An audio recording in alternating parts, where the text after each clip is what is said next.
A project to provide smartphones to people who currently don't have them has launched in Swansea and Cardiff. It's all part of a UK-wide scheme to help those without digital access, as Mike Griffiths now explains. A welcome but rare moment of contact. Karen is a busy mother and campaigner, but the pandemic has brought extra challenges.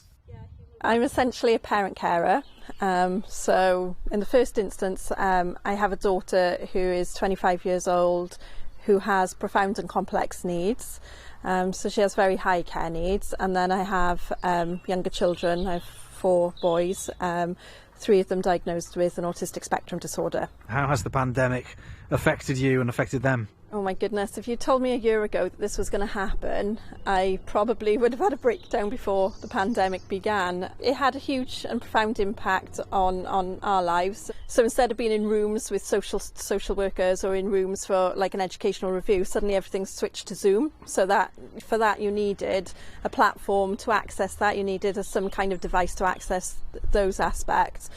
And making those devices available to those who need them can have a real difference.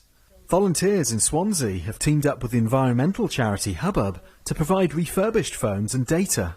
Lots of people in the community, very isolated, lost contact with friends and family, didn't have anybody locally that could help them practically. So we've been doing lots of support, having this smartphone and having access to a range of services, information. It's going to enhance their lives. The issue is a lot of people since the COVID lockdowns haven't been able to use shared Wi-Fi spaces like libraries or shops or internet cafes. At the moment, they're stuck at home, so they don't have access to Wi-Fi at home, they can't use their phone. So that's the kind of data poverty issue.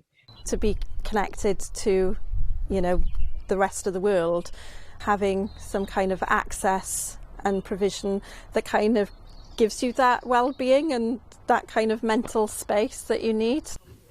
Karen, along with many others, are hoping this helps them stay connected at an uncertain time. Mike Griffiths, ITV News.